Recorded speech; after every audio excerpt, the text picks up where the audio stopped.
एक फकीर हुए मंसूर।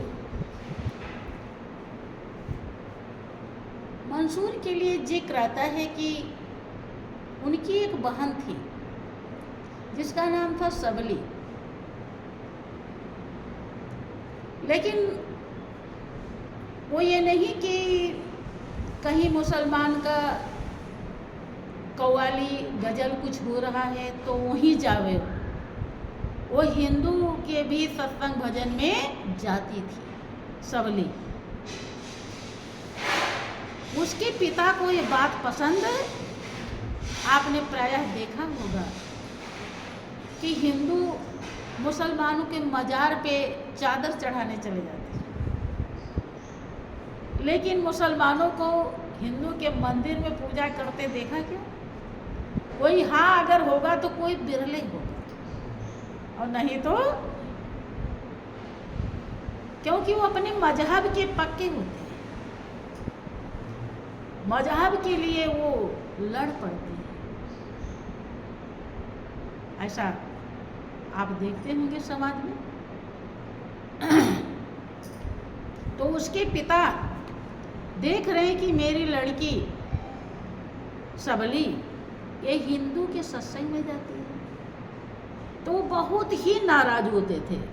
इतना नाराज होते थे कि सबली जब लौट के आती थी तो उसकी पिटाई करते, मारते थे।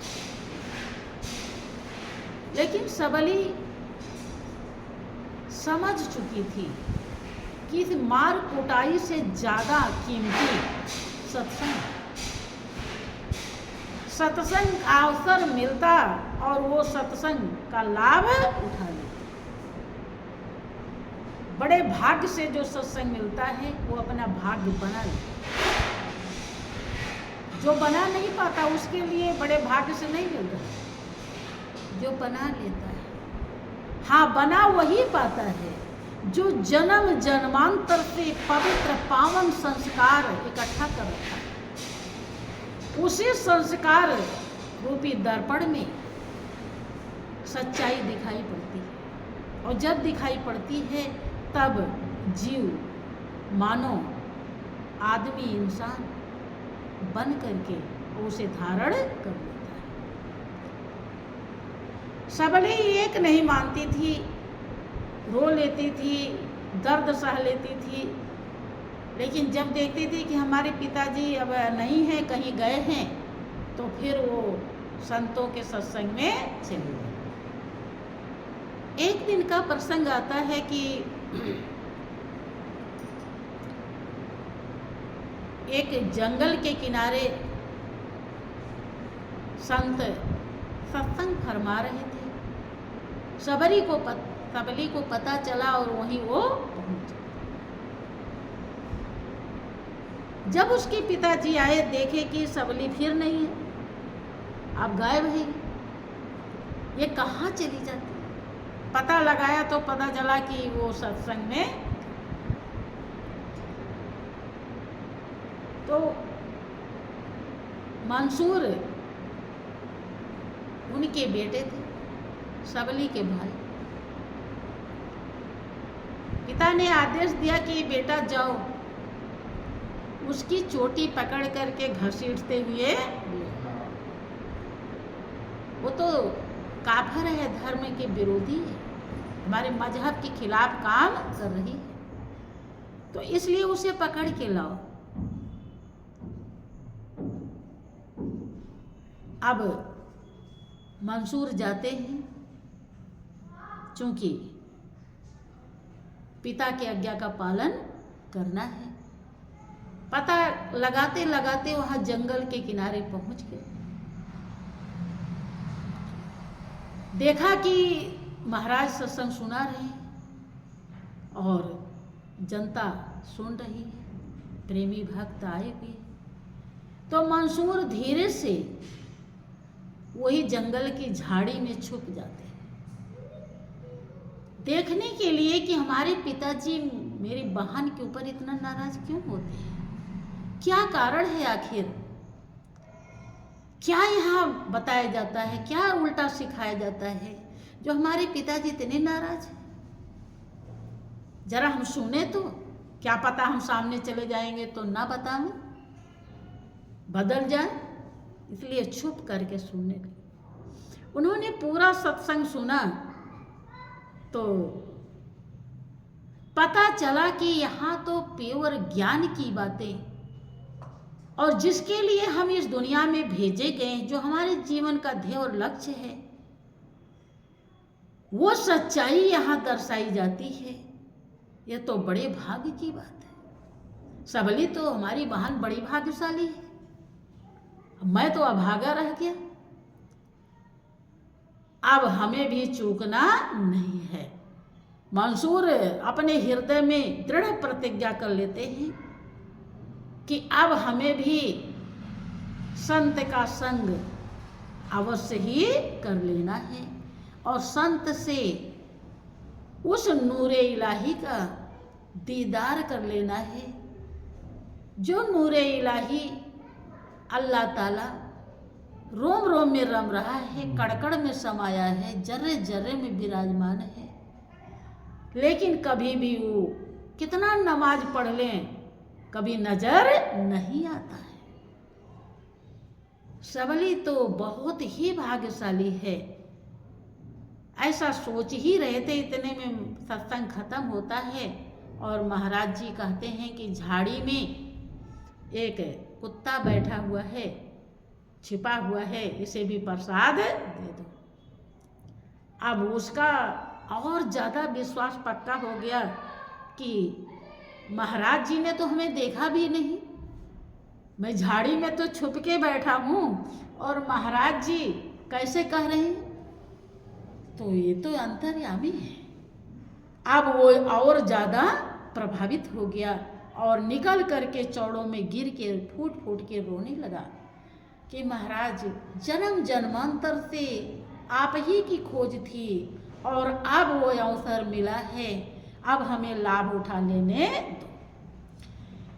जब के संत अधिकारी देखकर कभी भी नकारते नहीं कि गूढ़ तत्व नहीं साधु दुरावा, और जो जन आरत अधिकारी पावा। परमात्मा से बढ़कर कोई गूढ़ तत्व नहीं दुनिया में। वही ऐसा रहस्य से भरा हुआ तत्व है बंधु कि जो सब करता धरता है, सबको वो देखता है, लेकिन उसे कोई देखने वाला ही देख पाता है। उसे संत मंसूर के हृदय में ज्ञान उपदेश के समागम से प्रदान कर देते हैं और मंसूर उसे आत्मसात कर लेता है, धारण कर लेते हैं और मगन हो जाते हैं। जब मगन होते हैं, सत्संग की सच्चाई को समझ जाते हैं, सत्य का उन्हें संग हो जाता है, नूरे इलाही का दीदार हो जाता है, तब उन्होंने अपने अनुभव को व्यक्त किया है। क्या कहा कि अगर है शौक मिलने का तो हरदम लव लगाता जा। लाइट बंद ही कर, बंद कर। हाँ सब हाँ ठीक है। श्री सच्चिदानंद भगवान की। अगर है शौक मिलने का तो हरदम लौ लगाता जा। अगर है शौक मिलने का तो हरदम लौ लगाता जा। अगर क्या बताते हैं कि अगर आपको वास्तव में उस नूरे इलाही का दीदार पाना है, दर्शन पाना है, उसमें एकाकार होना है, उसकी आपको जरूरत है, उसकी चाह है, तो हर दम हर श्वास में लव लगाइए। हर दम लव लगाता जब मैंने हर श्वास में, दम माने श्वास, और लव क्या है? हर श्वास में कौन है? प्रभु का नाम। अब आप गौर कीजिए कि कितने श्वास में लव लगाते हैं, सुमिरन करते हैं, कम ही कर पाते हैं। उसने जब हर श्वास को संभाला तो जीवन की कीमत प्राप्त कर ली। जिसने श्वास को संभाल लिया, समझिए कि तीनों लोक की संपदा प्राप्त कर ली। बंधु, अगर श्वास को नहीं संभाल पाया तो कुछ भी नहीं मिलता है, और हीरे जैसी जिंदगी मिट्टी के बदले बेकार चली जाती है। वो क्या कहते हैं कि ना रख रोजा, ना मर भूखा, ना जा मस्जिद, ना कर सिजदा, बजू का तोड़ दे पूजा, शराबे शौक पीता जा। अगर है शौक मिलने का तो हरदम लो। अगर मिलना चाहते हो तो हर श्वास को संभालो। लोग क्या करते हैं कि ना जा मस्जिद, ना कर सिजदा, ना मर। लोग मुसलमानों में रोजा रहते महीना भर, सुना होगा, सुना है? हाँ, रोजा रहते हुए सुना होगा। एक टाइम खाते कि ना मर भूखा, ना रख रोजा, शराबे शौक पीता जाए। ऐसा शराब, ऐसा जाम नाम का, जिससे हमारी आत्मा की प्यास बुझ जाए, आत्मा को आनंद आ जाए, आत्मा की संतुष्टि हो जाए। इससे बढ़कर और मैं क्या हो सकता है? और कुछ है नहीं। शराबी अगर शराब पीता है शाम को तो सुबह उतर जाता है, रात भर ही। हम तो सुने हैं, जिसका अनुभव होगा वो जानता होगा। पीने के बाद कितना देर उसका असर रहता है, पीने वाला ही। हाँ, सुना है कि अगर शाम को पी लिया तो रात भर में खत्म हो जाता है, सुबह नहीं। लेकिन नाम का जाम जो हर श्वास में संत के द्वारा पता चलता है, जो अपने आप हो रहा है कि मोती बूंद घट ही में उपजे, सुकृत भरत भंडारी, और नाम पदार्थ लाद चले है धर्मदास। मोती बूंद, मोती के समान कीमती, यद्यपि मोती उसके सामने कुछ भी नहीं है, तुच्छ है, लेकिन मोती कीमती चीज है, इसलिए उससे तुलना की गई है। सुकृत, सुकृत, सु माने अच्छा, कृत माने कर्म। क्या अच्छा कर्म? सेवा, सत्संग, ध्यान, यही अच्छा कर्म है। बंधु, जो ये ऐसा करता है, भरत भंडारी, वो अपने भंडार को, हृदय रूपी भंडार को किससे भर लेता है? नाम की कमाई से। राजा धर्मदास 12 साल कबीर के झोपड़ी की, कुटिया की झाड़ू बर्तन सेवा करके राजा थे। देखें कितने मेहनत के बाद, कितना मिटने के बाद सत्संग मिलता है। गौर करें, सत्संग कितना मिटाता है। किसी भक्त ने कहा कि मिटा दे अपनी हस्ती को, गर कुछ मर्तबा चाहे कि दाना खाक में मिलकर गुले गुलजार होता है। देखिए, आप लोग बीज बोते हैं खेत में, लेकिन कभी गौर किया कि क्या हो रहा है? नहीं। बीज बो के आ जाते हैं, इतना ज़रूर ध्यान देते हैं कि बीज ऊपर पड़ा है तो जाइए देखिए चिड़िया तो नहीं खा ले रही, चिड़िया को भगा देना। इतना ज़रूर मालूम है कि चिड़िया खा जाएगी तो बीज अंकुरित नहीं होगा। लोग इतना समझते हैं, इसलिए चिड़िया को भगाते हैं, और जितना भी बनता है बीज को मिट्टी में अंदर ले जाने की कोशिश करते हैं। अब बीज जब अंदर चला गया, अपने को मिटा दिया, अब उसके अंदर कुछ नहीं रहा, कोई भी उसकी अपनी बस नहीं रही, तब उसमें अंकुर निकलता है, छोटा सा अंकुर निकलता है। और फिर जिसका खेत है उस अंकुर को देखता है कि अब अंकुरित हो गया है अनाज, अब इसको क्या चाहिए, थोड़ा सा और बड़ा हो, अब पानी चाहिए, फिर थोड़ा सा और बड़ा होता है, पानी दे देता है, फिर देखता है कि अब और ये विकास करे तो खाद डाल देता है, अब और बड़ा हो गया, अब उसमें फूल लगने लगे, फल आने लगा, तो खूब रखवाली करता है कि कोई चोर न उसे ले ले, कहीं पशु न खा ले इसे, नहीं तो फिर जितनी फसल हमें मिलनी होगी उतनी मिलेगी। विचार कीजिए, जो पेट भरने वाली फसल है उसके लिए हम कितना सतर्क रहते हैं और कितना मिटने के बाद वो फसल तैयार होती है। विचार कीजिए, तब हमारा पेट भरता है, तब हम इस दुनिया में जी पाते हैं, जबकि ये राह खर्च है, ये मंजिल नहीं है, ये ध्येय और लक्ष्य नहीं है। ध्येय और लक्ष्य ईश्वर की प्राप्ति है, सत्संग का मिलना है, सत्य का मिलना है, प्राप्त होना है, हृदय में धारण होना है।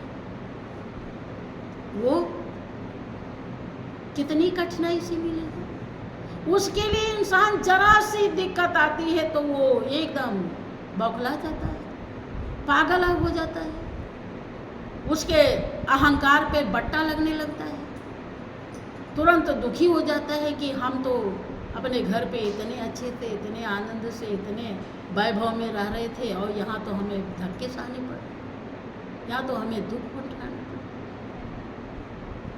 जबकि नियम है, नीति है।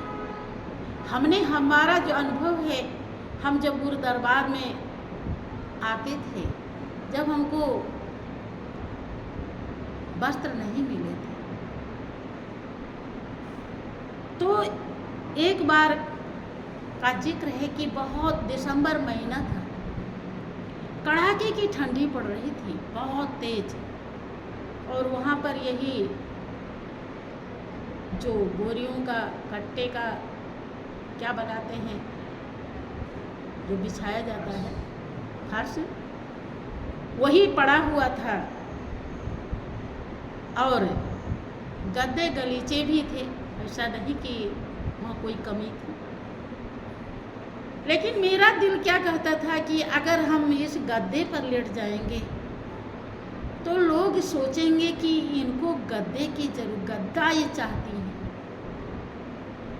इनका दिल गद्दे पर, इनका दिल सुख ढूंढ रहा है, यहाँ पर आई है तो ये बहुत अच्छी अच्छी व्यवस्था चाहती है, अच्छी, ये सोचकर हम उसी पर फर्श पर लेट जाते हैं और पूरी रात उसी पर लेटे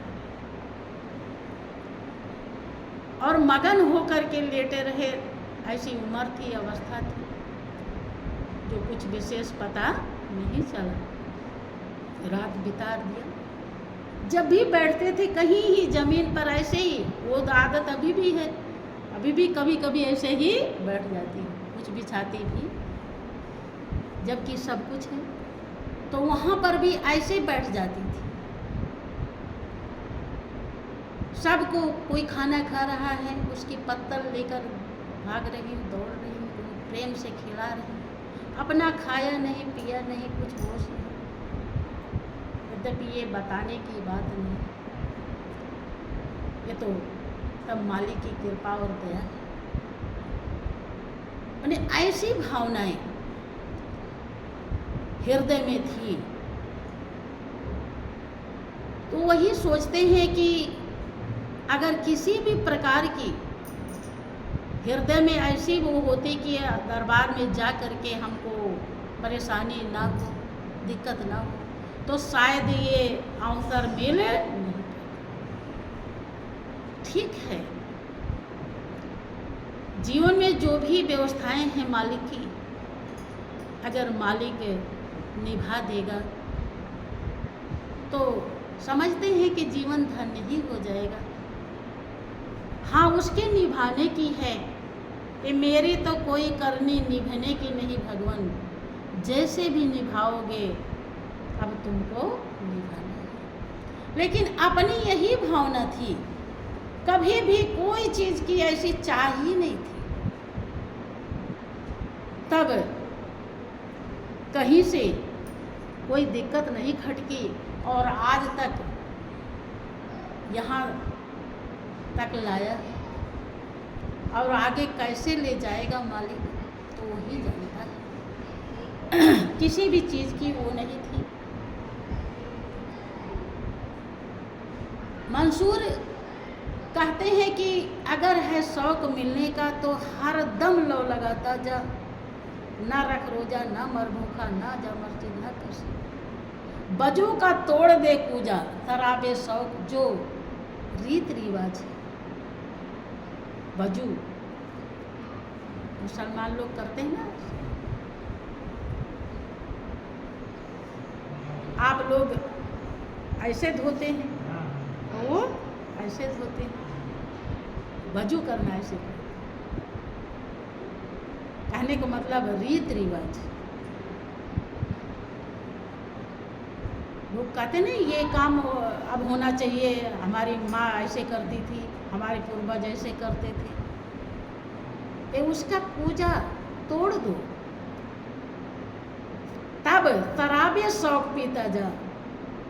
प्रभु के प्रेम का जो अमृत है वो हर पल हर क्षण, जब हमारा सूरत हमारा ध्यान मालिक से जुड़ जाएगा तो वही सबसे बड़ा अमृत है। उसे शराब बताया, नशा।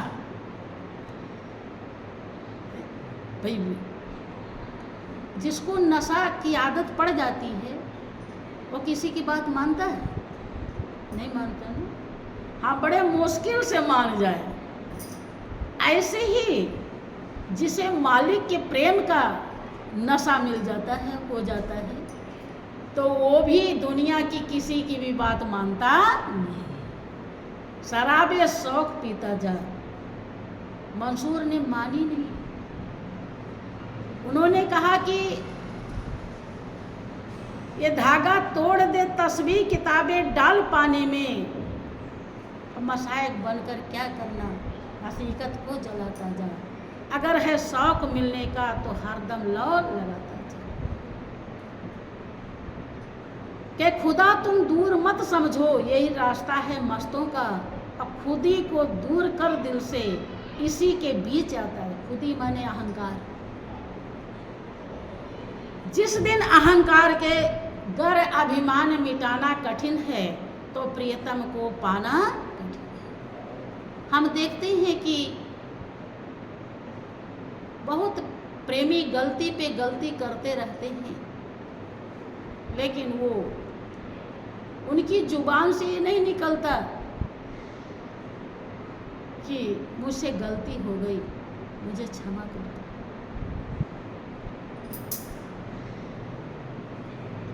कारण कि अभी वो मिटे नहीं हैं, हस्ती नहीं मिटी उनकी, अभी अहंकार पूरा विराजमान है।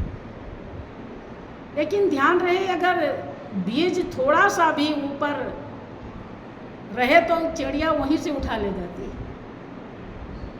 पूरा जब अंदर जाता है, पूरा मिट जाता है, तब वो कुछ बन पाता है। एक बीज से 50 बीज पैदा करता है। ऐसे ही जब एक प्रेमी भक्त पूरे अपने अहंकार को खत्म, अहंकार ही उसको आगे बढ़ने नहीं देगा।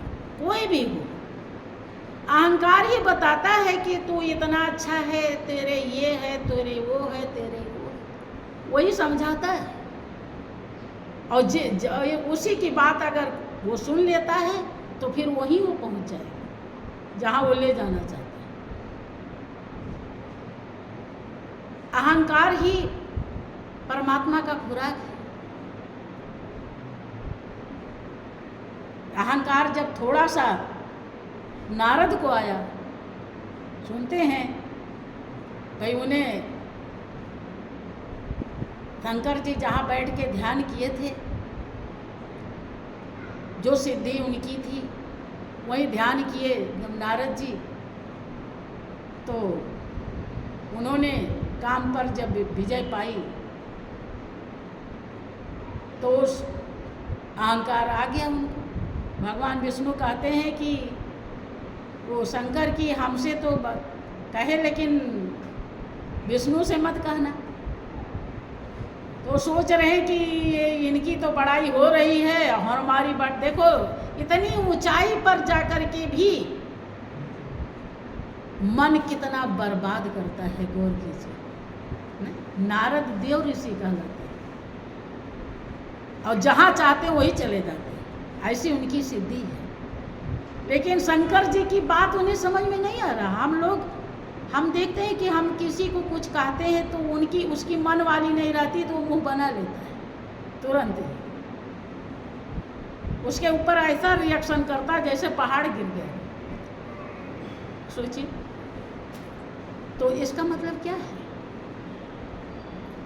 कि उसे बात बड़ी दुखदाई लग रही है। अब शंकर जी कह रहे हैं कि मुझसे बताया तो ठीक, लेकिन विष्णु से मत बता देना। अब वो सोच रहे हैं कि ये इन्हीं को खाली सब जाने, इसलिए मना कर रहे हैं। देखिए कैसी मति है, जरा सी अहंकार आया तो मति उलट गई, बेकार हो गई।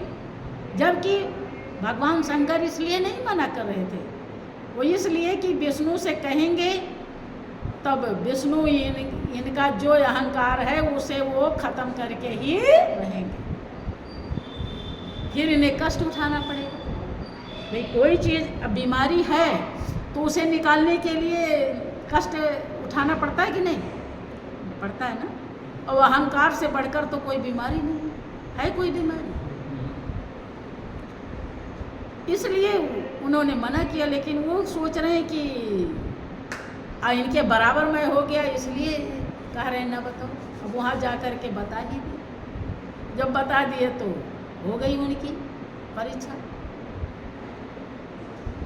वो तिल निधि नाम के राजा का उन्होंने नगरी बसा दी, उनकी कन्या का स्वयंवर बना दिया भगवान विष्णु ने। एक बात उन्होंने कहा था कि प्रभु जिस विधि से हमारी भलाई हो वही करिए,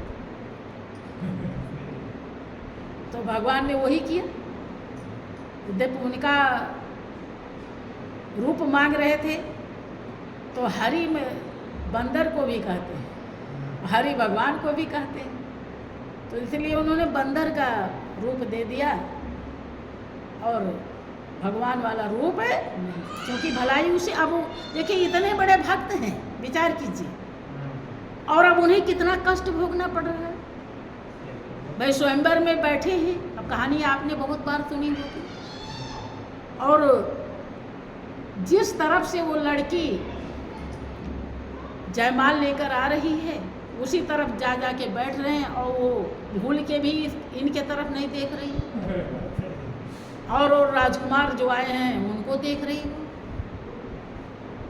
बार बार सोच रहे पता नहीं क्या बात है, हमारे तरफ देख नहीं रही, क्या बात हो गई। तो भाग करके उसी की तरफ जाते थे कि अब से देख ले, अब से देख ले, मैं बड़ा सुंदर हूँ। और वो देख रही बंदर इधर उधर क्यों नाच रहा है, वो परेशान हो रही है।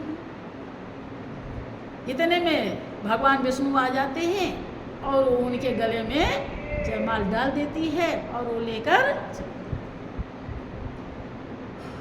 तब उसी में शंकर जी के गढ़ भी बैठे थे। ये रूप किसको दिखाई पड़ रहा था? उस लड़की को और शंकर जी के गढ़ को। और किसी को, और सबको नारद दिखाई पड़ रहे थे। देखो परमात्मा किस तरह से भलाई करते हैं बंधु, गौर करें। चाहे उन्हें भले कष्ट देना पड़ता है, देखो कष्ट से हम घबराते जरूर हैं, लेकिन ये वास्तव में कहना ही पड़ेगा कि परमात्मा जो करता है ठीक ही करता है, अच्छा ही करता है। अब कैसे अच्छाई उसमें भरी है, अब इसके लिए तो जितना हृदय साफ होगा उतना ही हम समझ पाएंगे। तो अब गणों ने बताया कि अरे जरा पानी में मुंह तो देख लीजिए। शीशा निकाल के दे दिया कि देखो दर्पण में। जब देखा तब तो नारद जी के क्रोध की सीमा, और नारद जी वहीं पहुंच जाते हैं जहाँ विष्णु बैठे थे उस कन्या को लेकर के, और कुछ भी अनाप शनाप कह देते कि जब समुद्र से लक्ष्मी निकली तो उसे ले ली, जो जो अच्छा चीज होता है वो तुम्हें चाहिए। श्राप दे दिए कि जैसे मैं बेचैन हो रहा हूं ऐसे आप बेचैन होंगे।